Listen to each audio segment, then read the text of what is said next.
Just talk about where the team is at this point after 2 weeks after the first two home tournaments. Well, we found out a lot about our team this past weekend, playing the level of difficulty that we had here in the gym, and we've made some corrections, and I think the team's in a pretty good place right now. We've been tested, we've made the corrections. We're going to use this weekend to see if those corrections are going to work. We've talked about the quality of the Big Ten Conference. So far, it's really shown itself through. We've got 5 or 6 undefeated Big Ten teams, and that's some very good victories. Just talk about the quality of the conference from top to bottom so far. I don't think it's a surprise to anyone. What I see is that virtually all the teams are not only good, but they're young. The quality of conference play is going to be, I think, evident to all over the next few years because of the great recruiting that's occurred in the conference. I don't think there's anyone that's going to be what somebody would refer to as a weak team. It's going to be a battle.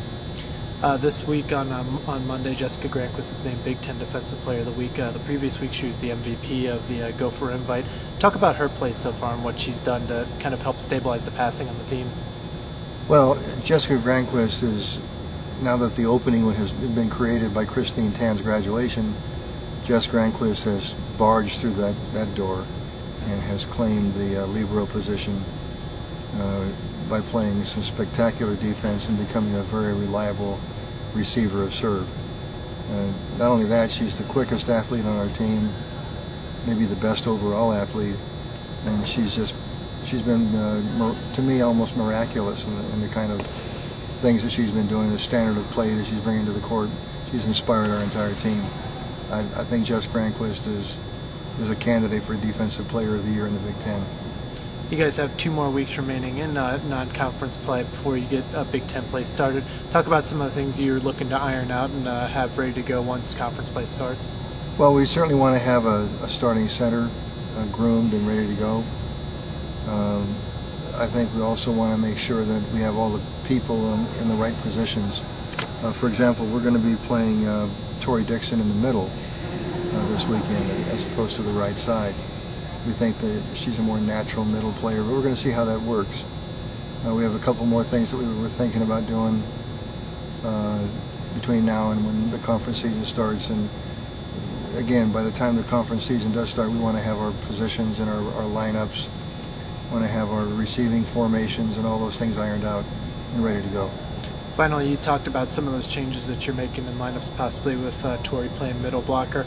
How has Haley Cowell's injury affected what you guys have done differently from what you had planned maybe coming into the season? And is that adjustment period still going on right now? Well, it is, Steve. If there's one player who we couldn't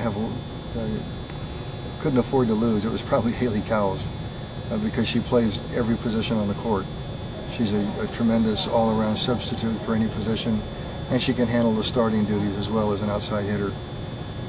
She gave us a kind of a standard of play that she reverberated throughout the team that just can't be replaced. I think the biggest issue is if we have any trouble with an outside hitter not performing or get, heaven forbid, an injury to another outside hitter. Haley was going to be the first one off the bench into that position, so we don't have that anymore. So we're thin in that position, and Haley would have made that a lot easier of a job. Thanks, Mike, and good luck at the Big Invitational. Thank you, Steve. Just talk about your efforts this week and winning Big Ten Player of the Week or Defensive Player of the Week. Oh, I mean, I just went for every ball. I mean, I did it the best I can to support my team, and the award means a lot to me, but it was basically because my teammates just supported me and did their job, so allowed me to do mine. Talk about your confidence level now at the libero position. You've played it for 2 weeks now, and you learned under Christine Tan the first couple of years you were here. Talk about where you're at confidence-wise now with it. Well, my confidence has definitely grown. I love the libero position. Just being out there all the time allows me to be more comfortable and grow confidence, and winning always builds confidence, and just being next to each other, like on the court, keep playing games, always just helps me even more. We talked about this with Mike earlier about the loss of Haley in the preseason, and obviously she had so many different roles that wasn't really sure even going into the year where she was fit because she could fit so many places. But talk about how you guys have kind of made up for not having her defensively and just the effort as a whole that you guys have made as a unit. Well, definitely as a unit, we have to all step up because Haley was a huge part of our defense. And I feel like our middle backs have. We have Ashley and Tabby going all the way around doing a fantastic job, doing the best they can, working every day in practice to get better. And I think it's showing in the games, definitely. Where do you feel like the team is now after 2 weeks of play? And what do you think you guys can do to get better and get to the point where you really want to be heading into Big Ten play as it starts in a couple weeks? Well, I think that we can definitely just keep on working every day in the gym and going for every ball, making like second, third, and fourth efforts for the ball. I think that will just push us to the next level that we need to be at. But I'm happy where we are now, but we definitely have room for improvement. Does it help the team to have started out these first 2 matches or two weeks at home and having a tough tournament like last week, and now going forward, kind of going on the road? Does it help to have that kind of under your belt? Definitely it helps.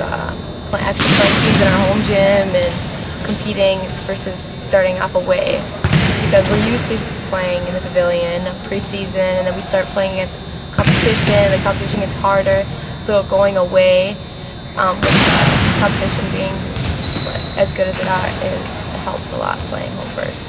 Finally, I've talked to you about this before, but just talk about all the options that you guys have. Obviously, you made a couple tweaks last week with the lineup with Catherine Harms starting at opposite.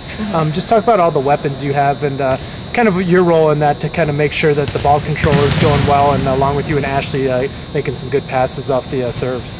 Well, ball control is definitely huge. We have to give the setters good passes so we can use our big tools. I think it's up for game. Anybody could play any position basically in their role on the court any given day. Whoever proves themselves the most in practice will get on the court. That's how many tools we have and how many options we have. So, I think it leads for a great environment because it just allows everybody to compete every single day in practice and never quit. Thanks, Jessica, and good luck this week at the Duke Invitational. All right, thank you.